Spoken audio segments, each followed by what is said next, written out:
നമസ്കാരം, എല്ലാവർക്കും ക്യാപിസോയിലേക്ക് സ്വാഗതം. ഞാൻ തോമസ്. അടീനിയത്തിൻ്റെ മഴക്കാല സംരക്ഷണവും മണലിന് പകരം ഉമി ചേർത്തുള്ള റിപ്പോർട്ടിങ്ങുമാണ് ഇന്നത്തെ വീഡിയോയിൽ കാണിക്കുന്നത്. മണലിൻ്റെ അതേ ഗുണങ്ങൾ ആണ് ഉമിക്കുമുള്ളത്. പക്ഷെ മണൽ തീരെ കിട്ടുന്നില്ലെങ്കിൽ ഉമി ഉപയോഗിക്കാം. അപ്പോൾ ഉമി ചേർത്തുള്ള റിപ്പോർട്ടിങ്ങും മഴക്കാല സംരക്ഷണം അതിനെ കുറിച്ചുള്ള ഏതാനും കാര്യങ്ങളാണ് ഇന്നത്തെ വീഡിയോയിൽ പറയുന്നത്. മണൽ ഉപയോഗിക്കുന്നതിൻ്റെ പ്രധാന കാരണം മണൽ ആണെങ്കിൽ നമ്മൾ വെള്ളം ഒഴിക്കുമ്പോൾ പെട്ടെന്ന് ഡ്രെയിൻ ചെയ്തു പോകും. അല്ലെങ്കിൽ കോഡസ് ചീത്ത അടീനത്തിൻ്റെ ആ പ്രത്യേകത കൊണ്ട് കോഡസ് ചീത്താതിരിക്കാനാണ് മണൽ ഉപയോഗിക്കുന്ന ഒരു കാരണം. രണ്ടാമത് മണലിൽ മറ്റ് ബാക്ടീരിയകളോ ഫംഗസോ ഒന്നും ഉണ്ടാവില്ല. ഇപ്പോൾ മറ്റ് വളങ്ങളൊക്കെ ആയിട്ട് മിക്സ് ആയാലും ആ മണലിന് ആ ഒരു പ്രോപ്പർട്ടി ഉള്ളത് കൊണ്ട് അതിലധികം ഫംഗസൊന്നും ആ പോട്ടി മിക്സിൽ പിന്നീട് കുറേ നാൾ നിൽക്കില്ല. മൂന്നാമതൊരു കാരണം മണൽ പെട്ടെന്ന് ചൂടാവുന്നതാണ്. ചെറിയൊരു വെയിൽ കിട്ടിയാൽ തന്നെ ഈ വെള്ളം ഡ്രെയിൻ ചെയ്ത് പോവുകയും ചെയ്യും. അതോടൊപ്പം മണലിൽ പെട്ടെന്ന് ഹീറ്റാകുന്ന ഒരു സ്വഭാവം മണലിനുള്ളത്. അത് ഈ അടീനത്തിനെ സംബന്ധിച്ച് അടീനത്തിൻ്റെ ഈ കാഡക്സിന് ചെറിയൊരു ചൂട് എപ്പോഴും കിട്ടിയിരിക്കണം. അപ്പോൾ കാഡക്സ് ചീത്തയിൽ അതിൽ ഫംഗസ് ബാധ ഒന്നും ഉണ്ടാവില്ല. ഈ മൂന്ന് കാരണങ്ങൾ കൊണ്ടാണ് മണൽ ആവുന്നത് ഉപയോഗിക്കണം എന്ന് പറയുന്നത്. മൂന്നിലൊരു ഭാഗം മണൽ ആയിരിക്കണമെന്ന് പറയുന്നത്. അപ്പോൾ മണലിന് പകരം നമുക്ക് ഉപയോഗിക്കാൻ പറ്റുന്ന നമുക്ക് വളരെ എളുപ്പത്തിൽ കിട്ടുന്നത് ഉമിയാണ്. ഉമി വെച്ചാൽ നെല്ല് കുത്തിയ ഉള്ള ഉമി. അപ്പോൾ ഉമി ഉപയോഗിക്കുകയാണെങ്കിൽ ഈ മണലിൻ്റെ ഏതാണ്ട് ഗുണം തന്നെ ഉമിക്കുണ്ട്. അതായത് വെള്ളം ഒഴിച്ചാൽ ഡ്രെയിൻ ചെയ്ത് പോകും. മറ്റ് മണ്ണായിട്ട് മിക്സായിട്ട് നിൽക്കില്ല, ഒട്ടിപ്പിടിച്ച് നിൽക്കില്ല. അതുപോലെ അതിന് ചൂട് നിലനിർത്താൻ സാധിക്കും ഉമി. അതുകൊണ്ട് ഉമി നമുക്ക് ഉപയോഗിക്കണതിൽ തെറ്റില്ല. മണലിന് പകരം മണൽ കിട്ടാത്ത സാഹചര്യങ്ങളിൽ ഇത് റിപ്പോർട്ട് ചെയ്യുമ്പോഴും സെറ്റ് ചെയ്യുമ്പോഴൊക്കെ ഉമിയായിരിക്കണം ഉപയോഗിക്കേണ്ടത്. ചൂട് നിലനിർത്താനും ഒട്ടിപ്പിടിക്കുന്ന സ്വഭാവമില്ല, നനഞ്ഞ് ഈർപ്പത്തോടുകൂടി ഇരിക്കില്ല ഉമി. അതുകൊണ്ടാണ് ഉമിക്ക് ആ ഒരു മണലിൻ്റെ അതേ ഒരു ഗുണങ്ങളൊക്കെ ഉള്ളത്. ഇപ്പോൾ പോൾട്രി ഫാമിലി കോഴിക്കുഞ്ഞുങ്ങളെയൊക്കെ വളർത്തുന്നിടത്ത് താഴെ കോഴിക്കുഞ്ഞുങ്ങളൊക്കെ ഓടി കിടക്കുന്ന പ്രതലത്തിൽ ഉമിയാണ് വിരിച്ചു കൊടുക്കുന്നത്. മുകളിൽ ഹീറ്റിംഗ് ബൾബ് അവർ ഇടും, പക്ഷെ താഴെ ചൂട് കിട്ടാനായിട്ട് ഉമിയാണ്. ഈർപ്പം നിലനിർത്തുകയില്ല, ഒരു ചൂട് മെയിൻറ്റെയിൻ ചെയ്ത് പോവുകയും ചെയ്യും. അതുകൊണ്ട് നമുക്ക് ഈ മണൽ കിട്ടാത്ത സ്ഥലങ്ങളിൽ നിങ്ങൾ ഉമി ഉപയോഗിക്കുക. ഉമി കിട്ടുന്ന സ്ഥലം സാധാരണ റൈസ് മില്ല്, നെല്ല് കുത്തുന്ന റൈസ് മില്ലിലൊക്കെ വളരെ കുറഞ്ഞ വിലക്ക് കിട്ടും. പിന്നെ ഞങ്ങൾ ഉമി വിൽക്കുന്നുണ്ട്. മിക്കവാറും പല നഴ്സറികളിലും ഇപ്പം ഉമി വിൽക്കുന്നുണ്ട്. ഉമി ഉപയോഗിച്ചുള്ള റിപ്പോർട്ടിങ് കാണിക്കാം. പിന്നെ അടുത്ത സംശയം പലരും ചോദിക്കുന്നത് പ്രൂണിങ് മഴക്കാലത്ത് ചെയ്യാമോ എന്നതിനെ കുറിച്ചാണ്. മഴക്കാലത്ത് ഒരിക്കലും പ്രൂണിങ് ചെയ്യരുത്. മഴക്കാലത്ത് മാത്രമല്ല, നല്ല മഞ്ഞുണ്ടെങ്കിലും പ്രൂണിങ് ചെയ്യരുത്. പ്രൂണിങ് മാത്രമല്ല, ഗ്രാഫ്റ്റിങ്ങും മഴക്കാലത്ത് ചെയ്യരുത്. ഇത് രണ്ടും മഴയില്ലാത്ത സീസണുകളിൽ, വേനൽക്കാലങ്ങളിലോ അല്ലെങ്കിൽ മഞ്ഞുകാലം തുടങ്ങുന്നതിന് മുമ്പുള്ള മാസങ്ങളിലോ ആണ് സാധാരണ ഈ പ്രൂണിങ്ങും അതുപോലെ ഗ്രാഫ്റ്റിങ്ങും ചെയ്യുന്നത്. ഗ്രാഫ്റ്റിങ്ങിനെ കുറിച്ചൊരു വീഡിയോ ഇടുന്നുണ്ട്. ഒരേ അടീനത്തിൽ തന്നെ പല പൂക്കളുണ്ടാകുന്ന മൾട്ടിപ്പിൾ ഗ്രാഫ്റ്റിങ്ങിനെ കുറിച്ചാണ് വീഡിയോ തയ്യാറാക്കുന്നത്. അത് ഈ മഴ ഒന്ന് നിന്ന് കഴിഞ്ഞാൽ ഉടനെ ഇടുന്നതായിരിക്കും. അടുത്ത പലരും കോമൺ ആയിട്ടുള്ളൊരു സംശയം മഴക്കാലത്ത് അടീനത്തിൻ്റെ പരിചരണത്തെക്കുറിച്ചാണ്. അതായത് അടീനത്തിന് നല്ല വെയിലുള്ള സ്ഥലത്ത് സെറ്റ് ചെയ്ത് വെക്കണമെന്ന് പറയണുണ്ട്. എന്നാൽ അപ്പോൾ അങ്ങനെയാകുമ്പോൾ മഴക്കാലം വരുമ്പോൾ എന്ത് ചെയ്യും എന്നുള്ള ചോദ്യങ്ങൾ പലരും ചോദിക്കുന്നു.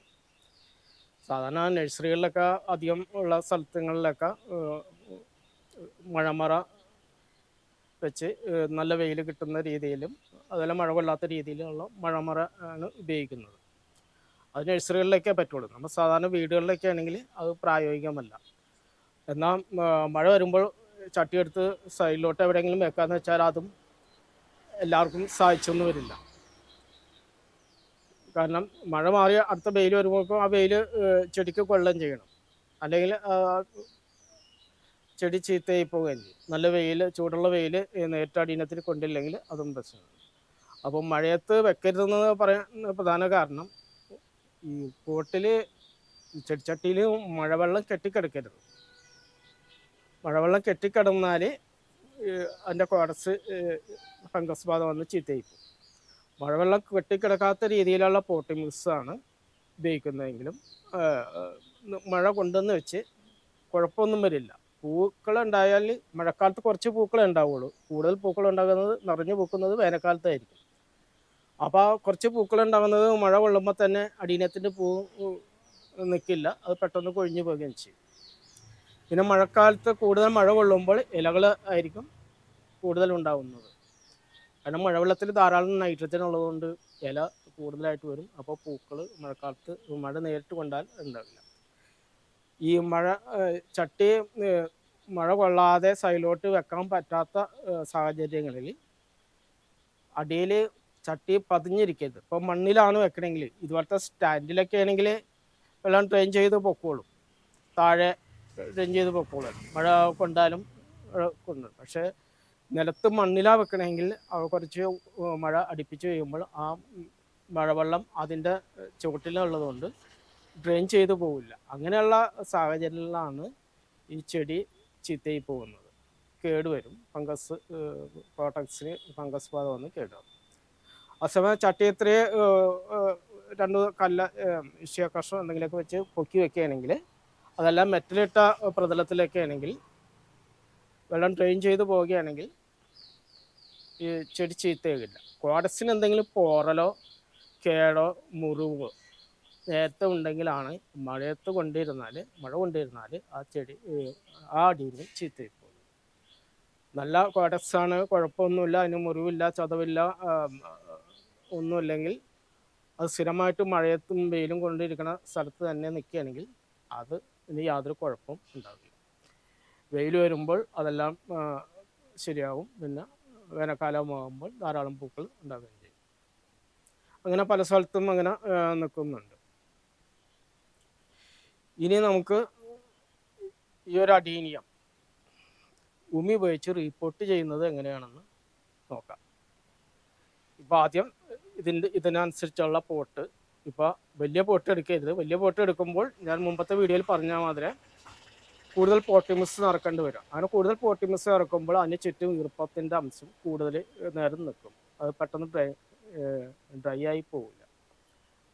അപ്പോൾ കുറച്ച് പോട്ടിമിക്സ് ഉള്ളെങ്കിൽ ആ വെള്ളം പെട്ടെന്ന് ഊർന്നു പോവുകയും ചെയ്യും, ചുറ്റും പെട്ടെന്ന് ഡ്രൈ ആവുകയും ചെയ്യും. അതുകൊണ്ട് ഇതിനിപ്പോൾ ഈ ടൈപ്പ് പോട്ട് തയ്യാറാക്കുന്നു. പിന്നെ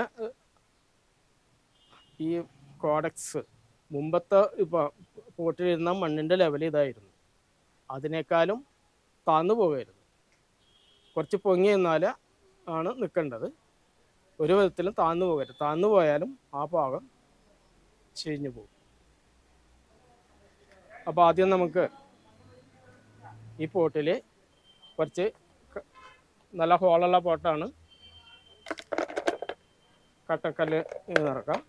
പിന്നെ സാധാരണ ഇപ്പം മണൽ ഇല്ലാത്ത ഇതിപ്പോൾ ചുവന്ന മണ്ണാണ് ഇട്ടേക്കുന്നത്.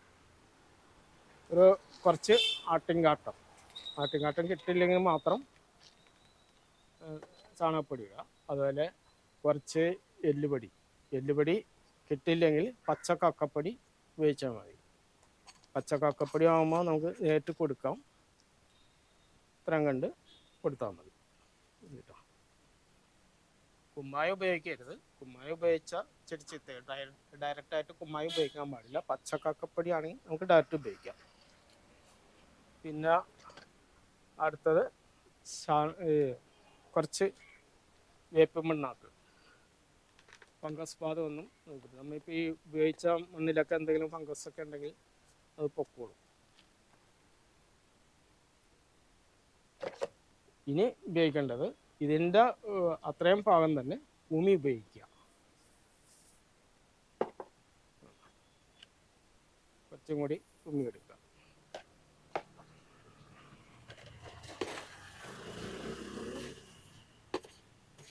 നന്നായിട്ട് മിക്സ് ചെയ്യുക. ഇതിപ്പോൾ മണൽ ചേർത്ത അതേ ഗുണം തന്നെ കിട്ടും ഉമി ചേർക്കുമ്പോൾ.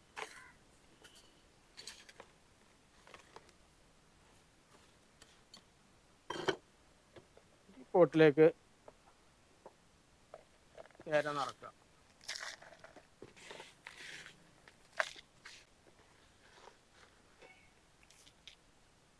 പകുതി നിറച്ചതിന് ശേഷം കോഡക്സ് പൊങ്ങിയിരിക്കുന്ന രീതിയിൽ ബാക്കി ഭാഗം നിറക്കുക.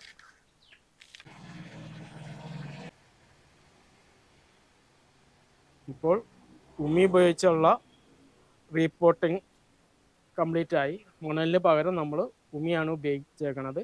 ഉമി ഉപയോഗിച്ചാൽ മണലിൻ്റെ അതേ ഗുണം തന്നെ കിട്ടുകയും ചെയ്യും. അതിന് ശേഷം ഒരു 2-3 മണിക്കൂർ കഴിഞ്ഞിട്ട് വെള്ളം ഒഴിച്ചാൽ മതി. കാരണം അടിയിലത്തെ ചെറിയ പൊടിവേരൊക്കെ നമ്മൾ കട്ട് ചെയ്യുന്നുണ്ട്. ആവശ്യമില്ലാത്ത പൊടിവേര് കട്ട് ചെയ്ത് തന്നെയാണ്. അപ്പോൾ അതൊക്കെ ഒന്ന് ഡ്രൈ ആയിട്ട് വെള്ളം ഒഴിച്ചാൽ മതി. ഈ നിങ്ങളുടെ അഭിപ്രായങ്ങൾ കമൻറ്റ് ചെയ്യുക. മറ്റൊരു വീഡിയോ ആയിട്ട് വീണ്ടും വരാം. Thanks for watching.